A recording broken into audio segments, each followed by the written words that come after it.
All right, well, welcome everyone here to another workshop for the test camp. Thanks to our host here today. This is Test Skills about multi-subject training. A great place to start for those of you who are new to the test camp. Let's discuss how learning and practicing test skills will empower your test confidence. Now, we have folks here joining us live today online. You're welcome to contribute your comments anytime, and we're going to get to as many as possible during our discussion periods. And many of us are joining through the on-demand Test Camp YouTube channel. So welcome to you too. Of course, you're watching that video so you can restart or replay that video anytime you like. Now, use your pass to the test camp, and that includes admission to what we call the Test Prep series. That focuses on single subjects for standardized tests that you might take at end of school tests or college preparation. The Test Skills series that we're talking about here today, that combines subjects and helps you become a better overall, all-around test taker. If you want to learn more about teaching, the Future Educators program provides that opportunity. And again, you get all this just for the one pass. The motto here at the test camp is prepare, practice, perform. You're beginning to prepare here today at this workshop. Practice the testing skills while learning the test content at our training sites, then expect to perform with test confidence. That's how it works. So let's go get started. At your tables, in just a moment, we're going to discuss these ideas. First, performance. Can your group come up with a working definition? Maybe you can think of a synonym or another word that also defines performance. Next, you're going to come up with a definition for performer. Maybe another synonym or another word. Let's try one now, for example. What's another word for performer? Okay, right over here. I'll repeat for everybody who's listening in on the recording. Okay, so a performer is maybe a player. Okay, you might list some famous performers, like entertainers. Yes, entertainers are definitely definitely performers. What does it take to be a successful entertainer? What does it take to be a successful performer? Talk about that at your tables when we do. And then finally, in just a moment, we're going to talk about, is testing a performance? Now, just don't agree with us or with your group. Maybe you don't think testing is a performance, or maybe you haven't thought about testing in that way before. All right, so we're going to come back together as a group and discuss your ideas. What is a performance? What is a performer? And is testing a performance? Hey, for you joining us today live online, if you'll share your ideas, we're going to include them up here on the discussion boards. All right, and if you're joining us on demand by watching this pre-recorded video, this might be a good time to pause the recording. If you're watching by yourself, think about it. What's the definition of a performance? And then compare it to what's expected of someone taking a test. If you're in a group, you have an opportunity to discuss these questions just like we're doing here today. We'll be here when you restart the video.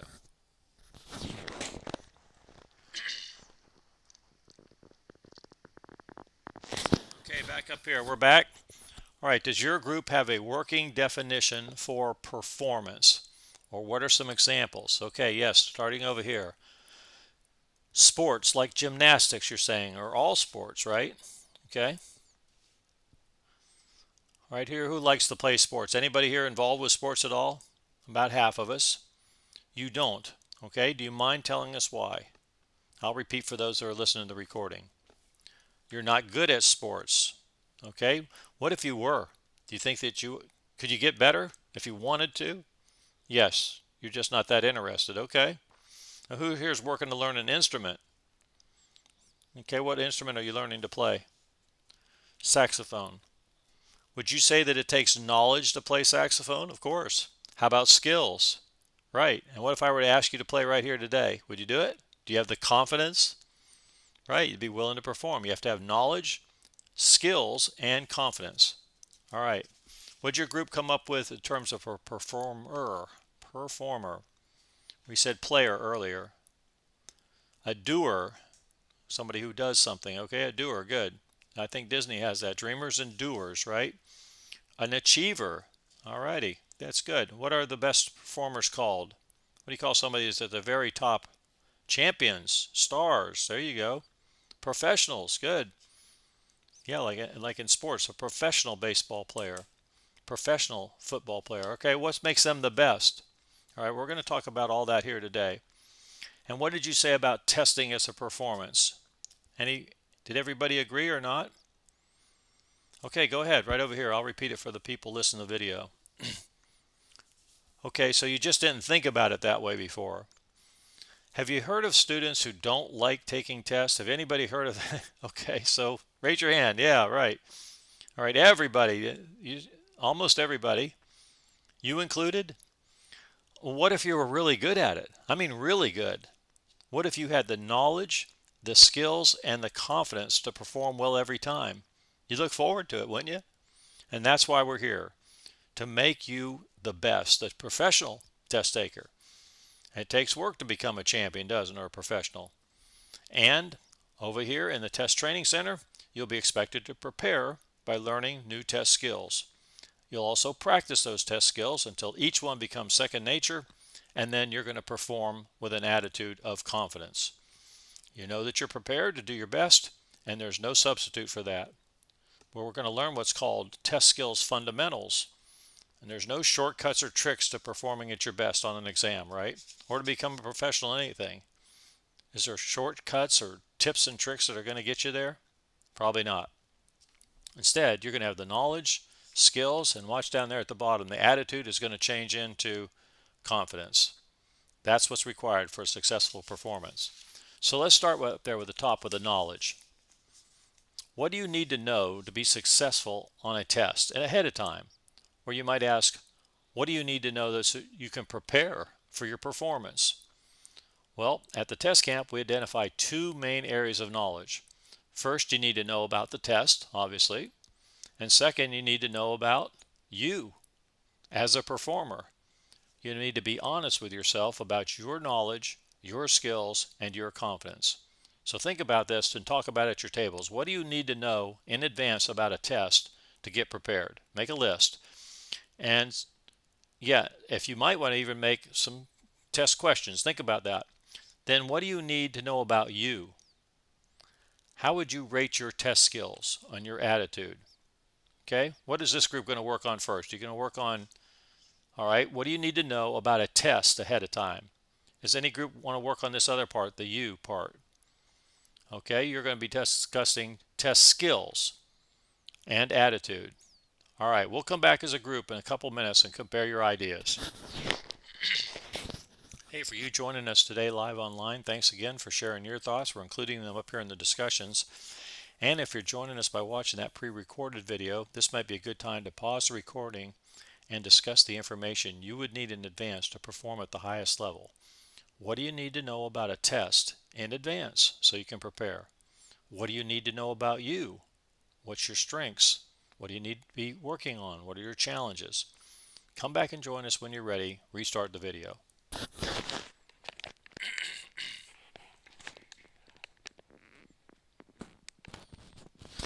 All right, for those of you watching the video, we've been talking here at the tables about the knowledge required to prepare for a test.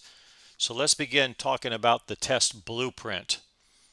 There is a blueprint for every test, and this provides pretty much everything you need to know about a test. If you're going to be asked to perform, you have the right to know the rules and what's expected. How many questions are on the test? What else did you get at your tables? What else did we talk about? How many do you need to pass, okay? How are the questions formatted? Are they true and false? Are they multiple choice? What else? Short answer, essay. Good, that's good, that table. What else? Over here. How much time do you get? Right, how much time is allotted is what they call it. All right, here's some other ones that you might run into on the state test or certification test. Is scrap paper allowed? How do you need to dress? Can you use a calculator? Are they going to provide it for you? So there's a lot of things to think about before you just dive into these standardized tests. All right, so the blueprint also provides information about the test content itself. And many of you discuss this at the tables, like what's on the test we said. And in college, we might say, what are the competencies being tested? And we're going to discuss competencies in more detail in just a moment.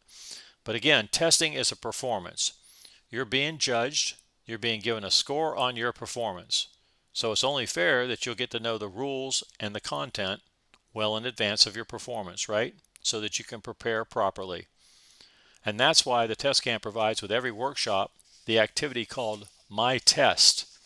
So what is this? This is a set of exercises that will test your knowledge about your test level and what you know about testing. Okay, we're going too quickly here. You can see what I'm saying? This is where you start your test skills program after this workshop. On all exercises, including the quizzes and tests, you're given an opportunity to go back and review your results and determine the areas you might want to review and study.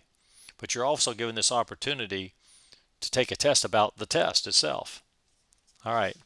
You're also allowed to take a pre-test in this area.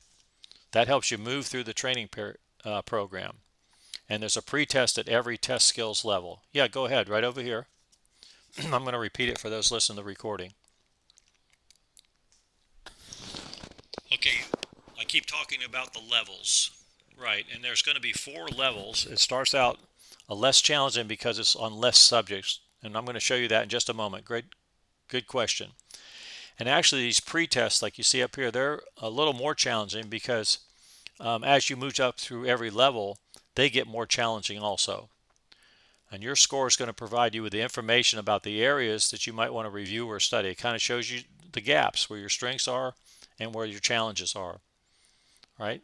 Now, if you share your score with your teachers or your advisors well in advance, or your parents, they might help you get the correct study materials, and we're going to talk about that also. So anyway, here is, thank you, you asked about this, the levels. Here's an overview of the tests in this program.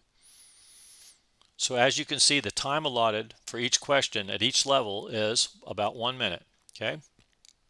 You're identifying the competency on how questions are built. For example, in social studies, let me show you, this will clear it up for you. There's 4 main competencies. All right, so what types of questions is what we're saying? What are the competencies where the questions are built on? Okay, let's take a moment to think about this for a minute. The first one is called knowledge of time, continuity, and change. Now this is social studies. What do you think they're testing you here? What's the competency? You've got it. There you go. History. Right. So on most social studies exam, you can expect questions about world history and probably U.S. history. So what would you be asked about history? There's 3 main ideas. Here's the first one. They're going to ask you about important events that happened in history. Any ideas about the other 2 areas? Okay, famous people. What are they famous for? That's right, they're famous for being leaders. Good point. Very good. And the third area in history is generally about civilizations. Okay, so here's a description of the second of the 4 areas of knowledge in social studies. That was history. What do you think this one is? What's the competency? Over here, way back there. Go ahead. Geography. Yes, you're absolutely right. Test questions are constructed on your knowledge of these 3 main areas. How many of you have ever heard of the 6 elements of geography? Anybody? Okay, well, we talk about those over in the training center. And a little later, we're going to talk about the study resources so that you can find those without spending a lot of money. Now, here's a description of the third competency. Remember, we said there were 4. What is this? Okay, government. Yep, see that. Citizenship. What if you had took a class, what would it be called? There you go. Civics. Exactly. Can you predict the 3 main concepts used to construct test questions in civics? All right, well, here's a hint. This guy here, anybody recognize old Bill from the old Schoolhouse Rock days? These are the main concepts.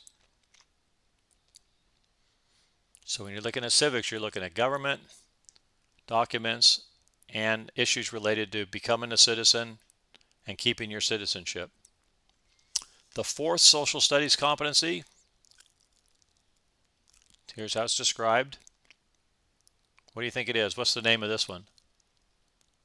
Economics. Has anybody in here studied economics yet? Okay, usually in the later grades or in a college. And the main concepts are right there for you to see. Economics is about production, distribution, and consumption. All right, so that's the very top level right there, and you can work your way up and maybe get up there someday. All right, so those are the 4 main competencies used by professional test writers and teachers to construct social studies tests. All right, Now, when they create these questions, they have three main concerns. Here they are: validity, reliability, and security. Have you heard about this before? We're going to talk about this at your tables in just a minute. We're going to discuss these terms and try to create a working definition for each one. So we're going to start. I'm going to start you out by helping you out with security. Why would a test company be so concerned about test security? What are you thinking here? Go ahead. Over here. So people don't cheat on the test. Okay, what do you mean by that? Okay, so they could come out and tell other people what's on the test, or they could take it several times. So now why is that important? Yes, over here, what do you think? Because cheating ruins the test scores. Okay? All right, so be able to explain that, talk that through if you think that's one of the main reasons why test companies are so concerned with security. That's something you can talk about your tables. Then go ahead and discuss the other two: validity, reliability, and then of course security. All right, we'll discuss your ideas in a group in a few minutes. Hey, thanks again for joining us today live online. We're using your thoughts during these discussion periods. And if you're joining us watching the pre-recorded video, this is another good opportunity to pause the recording and make sure that you understand these three terms. To understand why you're being tested so much, you need to understand these terms. Maybe explain them out loud, pretending to explain them to someone who's younger. And then come back and join us when you're ready. Just go ahead and restart that video.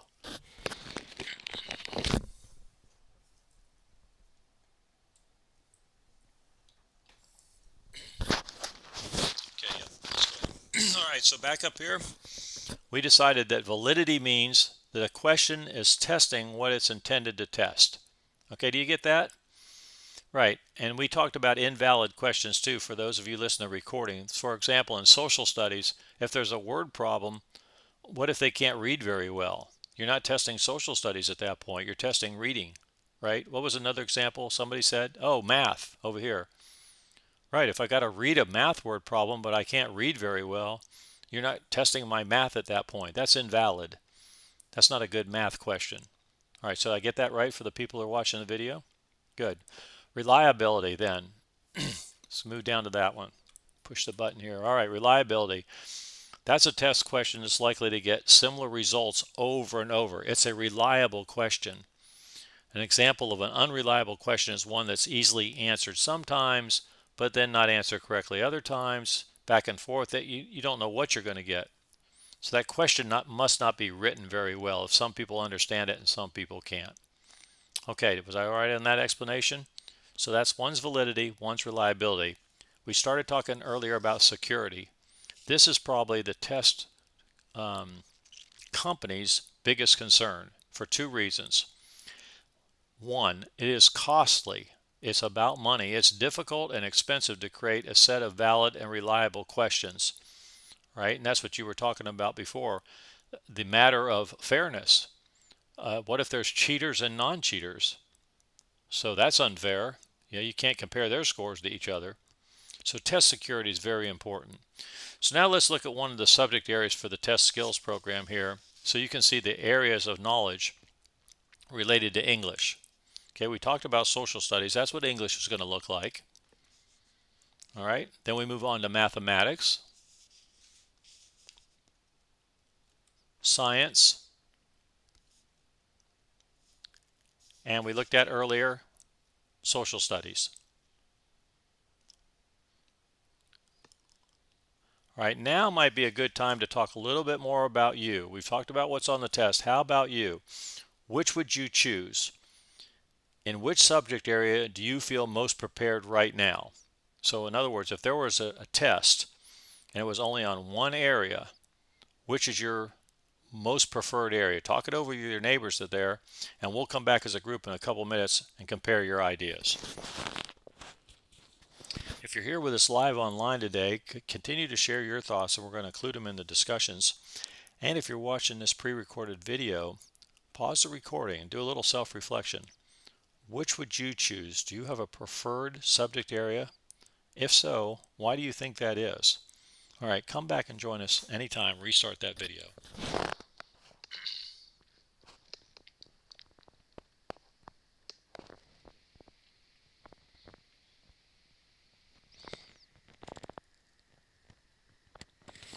Okay, so back up here, we have a lot of people who are have a preference for very, very different subject areas here.